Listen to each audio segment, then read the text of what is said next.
ഇത്തരത്തിൽ തിരുമല അനിൽ എന്ന് പറയുന്ന നഗരസഭാ കൗൺസിലർ ഈ സാമ്പത്തിക ക്രമക്കേട് മൂലം ആത്മഹത്യ ചെയ്യുന്നു. അത് ആ കാര്യം, ആ വസ്തുത പുറത്തു വരരുത് എന്നുള്ളൊരു ഉദ്ദേശത്തോടു കൂടി തന്നെയാണ് BJP പ്രവർത്തകർ മാധ്യമപ്രവർത്തകർക്ക് നേരെ വലിയ രീതിയിലുള്ള കയ്യേറ്റ ശ്രമം അടക്കമുള്ള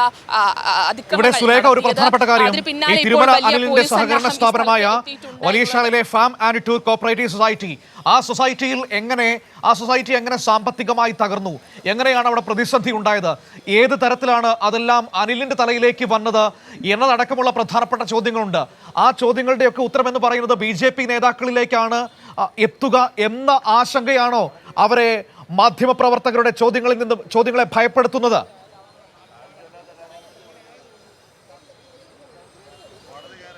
തീർച്ചയായിട്ടും മനു, അത് തന്നെയാണ്. ഇത്തരത്തിൽ മാധ്യമപ്രവർത്തകരുടെ ചോദ്യങ്ങളെ ഭയക്കുന്നു എന്നുള്ളത് തന്നെയാണ് BJP നേതൃത്വം ഇത്തരത്തിൽ മാധ്യമപ്രവർത്തകരുടെ ചോദ്യങ്ങളെ ഭയക്കുന്നു എന്നുള്ളത് തന്നെയാണ് നമുക്ക് കാണാൻ കഴിയുന്നത്. ഇത്തരത്തിൽ എന്തുകൊണ്ട് എങ്ങനെ ഒരു ആത്മഹത്യ ഉണ്ടായി, എന്താണ് ഈ സാമ്പത്തിക നഷ്ടത്തിന് പിന്നിൽ എന്താണ് കാര്യം എന്നുള്ളത് ഈ BJPയുടെ നേതാക്കളടക്കം ഭയക്കുന്നു എന്നുള്ളത് തന്നെയാണ് ഇതിൽ കാണാൻ കഴിയുന്നത്. ആ ഭയം മറച്ചു വെക്കാൻ വേണ്ടിയാണ് ഇത്തരത്തിൽ മാധ്യമപ്രവർത്തകർക്ക് നേരെയുള്ള ഒരു അക്രമം അതുണ്ടായത്. വളഞ്ഞിട്ട് ആക്രമിക്കുന്ന ഒരു സാഹചര്യം, മാധ്യമപ്രവർത്തകരെ വളഞ്ഞിട്ട് ആക്രമിക്കുന്ന ഒരു സാഹചര്യമാണ് ഇവിടെ ഉണ്ടായത്. എന്തായാലും നിലവിൽ പോലീസ് സാന്നിധ്യം അത് വർദ്ധിക്കുന്നു. സ്ഥലത്ത് ഇത്തരത്തിൽ സംഘർഷ സാധ്യത ഈ സ്ഥലത്ത് നിലനിൽക്കുന്നു എന്നുള്ളത് തന്നെയാണ്. എന്തായാലും ഇത്തരത്തിൽ ഇപ്പോഴും BJP പ്രവർത്തകർ ഇതേ രീതിയിൽ അക്രമസന്നദ്ധരായി നിൽക്കുകയാണോ നമുക്ക് കാണാൻ കഴിയുന്നത്? ഇപ്പോഴും അവർ അതേ രീതിയിൽ തന്നെയാണോ അവിടെ നിൽക്കുന്നത്?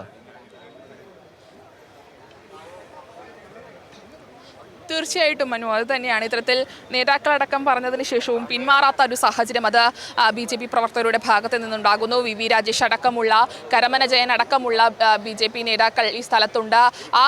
ഈ നേതാക്കളടക്കം നിൽക്കുന്ന സമയത്താണ് മാധ്യമ പ്രവർത്തകർക്ക് നേരെ ഇത്തരത്തിൽ BJP പ്രവർത്തകരുടെ വലിയ രീതിയിലുള്ള അക്രമം മാധ്യമപ്രവർത്തകർക്ക് നേരെയുണ്ടായത്. വനിതാ മാധ്യമ പ്രവർത്തകർക്കടക്കം അധിക്ഷേപ പരാമർശം ഉന്നയിച്ചുകൊണ്ടുള്ളൊരു അക്രമമാണ്, വളഞ്ഞിട്ടുള്ള ഒരു അക്രമമാണ് ഈ നമ്മൾ മാധ്യമപ്രവർത്തകർ നേരിടേണ്ടി വരുന്ന ഒരു സാഹചര്യം ഉണ്ടായത്.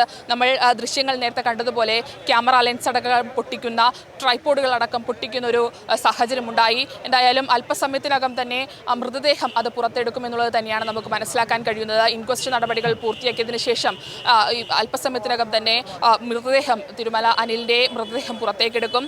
എന്തായാലും ഈ സംഭവത്തിൽ അന്വേഷണം നടത്തുന്നത് ഇത്തരത്തിൽ തമ്പാനൂർ പോലീസാണ്. നേരത്തെ തന്നെ ഇത്തരത്തിൽ ഈ സഹകരണ സ്ഥാപനത്തിലെ ക്രമക്കേടുമായി ബന്ധപ്പെട്ട് തമ്പാനൂർ പോലീസിൽ പരാതി നൽകിയിരുന്നു.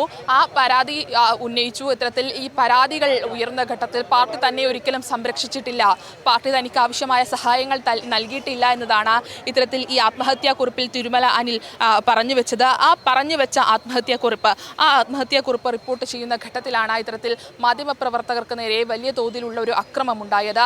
എന്തായാലും അല്പസമയത്തിനകം തന്നെ തിരുമല അനിലിന്റെ മൃതദേഹം ഇൻക്വസ്റ്റ് നടപടികൾ പൂർത്തിയാക്കി പുറത്തേക്ക് എത്തിക്കുമെന്നതാണ് നമുക്ക് മനസ്സിലാക്കാൻ കഴിയുന്നത്. ഇത്തരത്തിൽ ദൃശ്യങ്ങൾ നോക്കിയാൽ പോലീസിന്റെ ഒരു വലിയ സാന്നിധ്യം ഈ സ്ഥലത്തുണ്ട്. അങ്ങനെ ഇത്തരത്തിൽ ഈ പോലീസ് സാന്നിധ്യം അത് വർദ്ധിക്കുന്നു. അതിനൊപ്പം തന്നെ ഈ BJP പ്രവർത്തകർ ഇപ്പോഴും ഇവിടെ തുടരുന്നുണ്ട്.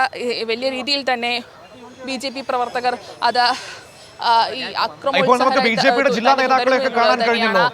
സംസ്ഥാന തലത്തിലുള്ള നേതാക്കൾ ആരെങ്കിലും അങ്ങോട്ടേക്ക് വന്നിട്ടുണ്ടോ സുലേഖ? കാരണം തിരുവനന്തപുരം നഗരം BJPയെ സംബന്ധിച്ച് ഏറ്റവും പ്രധാനപ്പെട്ടതാണല്ലോ. അവർ വലിയ ശക്തി കേന്ദ്രമാണെന്നൊക്കെ അവർ പറയുന്ന ഇടം കൂടിയാണല്ലോ. അവിടുത്തെ ഒരു പ്രധാനപ്പെട്ട കൗൺസിലറാണ് ആത്മഹത്യ ചെയ്തിരിക്കുന്നത്. അതും വലിയ ദുഃഖമുണ്ട് എന്നൊക്കെ അവർ പറയുന്നത് നമ്മൾ കണ്ടതാണ്. അങ്ങനെ നിൽക്കുമ്പോൾ BJPയുടെ മറ്റു പ്രധാനപ്പെട്ട നേതാക്കൾ അങ്ങോട്ടേക്ക് വരാനുള്ള സാധ്യത കാണുന്നുണ്ടോ?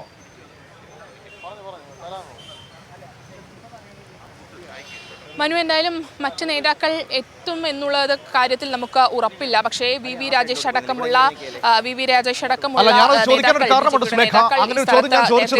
ഈ പറയുന്ന ചോദ്യങ്ങൾക്ക് നേതാക്കൾ എത്തുകയാണെങ്കിൽ അവർ കൂടി മറുപടി പറയേണ്ടി വരുമല്ലോ. ഈ പറയുന്ന മാധ്യമങ്ങളുടെ ചോദ്യങ്ങളെല്ലാം അവരുടെ മുൻപിലേക്ക് കൂടി വരുമല്ലോ.